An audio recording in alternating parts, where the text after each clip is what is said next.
Hi and welcome back to Purge Reviews. I've been counting down my top 100 games. Today, we're finally to the top 10. I know if you've been watching reading my written reviews for a while and then watching these videos, you kind of get a feel for the games that I like. I think this list is going to throw you for a loop a little bit. I don't think it's what you're going to think it's going to be if you've been watching or you care at all to follow along. I think there's some surprises. Some of these have sentimental value to me.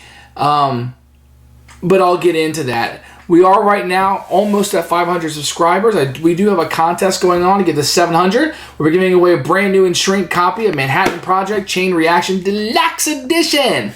We get up to 700 subscribers. Then I'm going to ask you to email in if you want to have a chance at winning this game. I'm super excited about giving away. I purchased it with my own money. This is not a giveaway from the company. This is a game I just thought the viewers of this channel would enjoy. I kickstarted a second copy to give away, and we are so close to doing so. I do want to say before I jump into this and you guys stop listening, just thank you for being a part of my channel. Thank you for watching. Thank you for commenting. That really keeps me going. The feedback that I get, I like meeting you guys at Dice Tower Con. I go to Con of the North a lot, and seeing you at these cons. I'm getting ready to go on the Dice Tower Cruise, which I'm super excited about. I'm just having a good time hanging out, making videos in my spare time, and you guys that comment and love this hobby as much as I do, this makes it all worthwhile. So thank you. Let's jump right in. Number 10 is a storytelling game again. I feel like it's a worker placement cooperative storytelling game, Robinson Crusoe.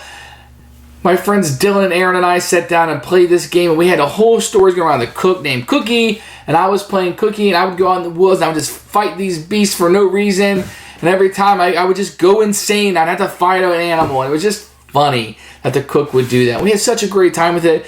I ended up sitting down and playing with my wife. I really like it. I've soloed out the Darwin a little bit. I didn't get all the way to the end, but I did play enough of it. I really like what I have in this box. The expansion added like a campaign to it.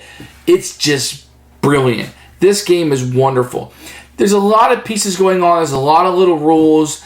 It's a pretty heavy cooperative game, and it's hard. But the whole bunch of scenarios that come with it, and there's fans that made scenarios. I got some for Lost. I got King Kong. There's some really neat things in this box. Check this one out. Number 9. Now this game has sentimental value for me. You've seen Dylan on the channel. This is kind of the game that me and Dylan with our friend Aaron when he lived here in Orlando used to play a lot. And that's Runewars. And we would play this game a lot. And I had such a good time. I haven't played it in so long. We always talk about getting us back to the table. I have the first edition with the 3D mountains. It's so beautiful. And that big coffin box. I'm telling you, if you get one version, I don't know much about the second edition, but get that first edition. It's a beautiful set. The box is huge, but it'll be worth it for those 3D mountains. This is the game that just, you're looking for these rune wars. There's some area control over these areas. You're fighting. You're messing things up. There's some deck building into it, or deck manipulation, if you will. I really like this game. Highly recommend it, and it's epic. And really, it plays in an hour to 2. It's not a long 6-hour game like Twilight Imperium 3. Number 8 is one of my go-to 2-player games. I played this game so much in person. If I get to sit down with one person, it's a game I always bring up, is Twilight Struggle. The app is phenomenal. I like playing it on the app. It's just an outrageous game. I'm so much better in person. I've never lost. On the app, I don't think I have one. So that might tell you more about my competition than how good I am. I just love the struggle in this game. You know sometimes, well, I haven't had a scoring card. They've got to have it, so I got to start playing for it. And boom, they had the other one, not the one you thought. And you're just playing with these cards, and you're limited on what you can do. And if you play certain cards, it's going to be giving your opponent something really, really good. And what do I do? It's so stressful and so great. And I really feel the struggle in this game. This game is as wonderful as they say. Give it a try. Even if you don't like war games, even if you don't like chits, just give this one a try, even if it's not an immediate purchase for you. Number 7 is Through the Ages. Okay, this is my favorite Civilization game. I got the new edition, which blows everything out of the water. It really is a trip through history. You're getting yourself stronger and stronger to score more points. There's a lot of bookkeeping, okay? There's a lot of Excel spreadsheet in this game. If you don't like that, it's a huge turnoff. The Civilization games may not be your thing, but Through the Ages, a story of civilization is definitely not your game. This is probably, other than the Sid Meier's Civilization, the newest one from FFG, this is probably the closest you're going to get. It's a little abstract. There's no map. There's no moving people around. It's all about building the civilization. If you haven't tried this one out, let somebody teach you this game. The rule book is just a lot going on. You might have better luck letting somebody teach it to you. Number 6 is Orléans. I love Orleans. This is a thing where you go in the bag and you draw your workers out to do things on your board. There's so many decisions in this game, yet it's so easy. You pull from the bag, you get your workers, and you make the best of what you got. You can score on the map. You can score over here. You can get rid of your workers to score. There's quite a few things going on. And knowing when to pivot and knowing when to get rid of workers and maximize your deck in the bag, it's called deck building, is just great. Orleans is one that never seems to disappoint to me. It's just the right of heaviness. Number 5. Now this one's a little bit longer of a game, but it's one that I always ask people if they want to play if they only have 2. That's War of the Ring, and I have the Collector's Edition. I think this is the most beautiful game I have. It's one I'll likely never get rid of. It is just a beautiful, beautiful, beautiful affair. War of the Ring Collector's Edition is Lord of the Rings in a box. It is just an undertaking to have. It really isn't a hard game. You roll the dice, and based on those dice, you have certain actions you can do. With The Hobbit, the Fellowship side, you're just trying to get the Mordor and throw that ring in, but also not letting your areas get taken over. With the side of Mordor or Sauron, you're just trying to get these strongholds away from them and taking enough land or destroy the Fellowship and corruption. Wonderful game. How they were able to get this done and make such a beautiful edition of it is just beyond me.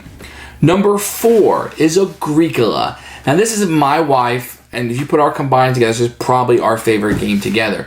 We played this on an app. We played this in person. It's one of the games we got into rather early when we started playing. We jumped off the deep end, guys. Power Grid and Agricola were some of our first gateway games. I know. It was all downhill from there. But Agricola is just a wonderful, wonderful game. There are so many cards you can buy this to mix it up and have different things going on. Which leads me into number 3, which is Caverna. Now, for a lot of people, Caverna replaced Agricola. Not for us. We like the card play of Agricola, and it kind of has a soft spot for us. And a lot of times, even though we agree that Caverna is the better game, we'll find ourselves playing Agricola, especially on the app. When we go on a cruise, and we cruise 4 or 5 times a year, we're always taking the app with us on our iPad, and it's something that we'll play as Agricola. We won't take the box with us because there's so many pieces, but we can play on an app. So it gets played a little bit more, perhaps because of that. But Caverna is an upgraded Agricola, has a little bit more on it. It's not so much that tiresome feeding and hunger of the people, although it's in the game, it's much easier to feed. But I like how the dwarves can go going on dungeon quests and stuff like that. Really neat. Number 3 is Caverna. Now, my number 2 and my number 1 could easily people be flip-flopped, okay? And in many ways, my number 2 is my number 1. But when you're making a list, you got to make hard decisions. Number 2 is Carson City. I absolutely love and adore this game. If you don't have this game, track down the new Deluxe Collector's Edition and get it. This is a wonderful worker placement. You're building the city of Carson City. It's what you're really doing. But you're doing a worker placement. And what's great though, if somebody takes your spot, like in most worker placements, you're not screwed over. You can duel them Old West style and put your worker there and have a gunfight. And the game has 2 different ways you can do it. You can have chits, making this up 1, 2, 3, 4, 5, 6. Once you use it, it's gone. So it's a little bit more determined. Or you have the dice rolling mechanism you have in both of them are the game. The variant is the chit. The way you're supposed to play, or the original rules, is the dice rolling, which adds your bullets, your workers, blah, blah, blah. Really, really adore this game. There's so many good things. Because some of the spots I just feel like on the board are more powerful than others. But it's okay because it's not necessarily comes down to first player. It comes down to who duels it. So if they've got first and you want to go that route, then you better get all the bullets you can and go after them just like you would do it in a real Old West game. And it's such a brilliant little mechanic. And I saw it here first. And everything in this game works away. You can do a money strategy. You can do a gangster strategy. You can do a victory point strategy.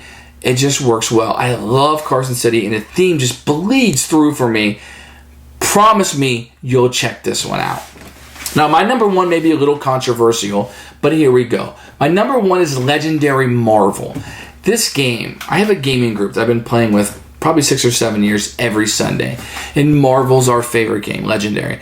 And whenever I bring that out or a new expansion pops up, it just goes over, and we really like it. All the different schemes and all the different superheroes and villains and henchmen and supervillain masterminds, they call it. Then you have the villain expansion that can go with it. If you wanted to, a lot of the other cards, Big Trouble in Little China can be mixed in.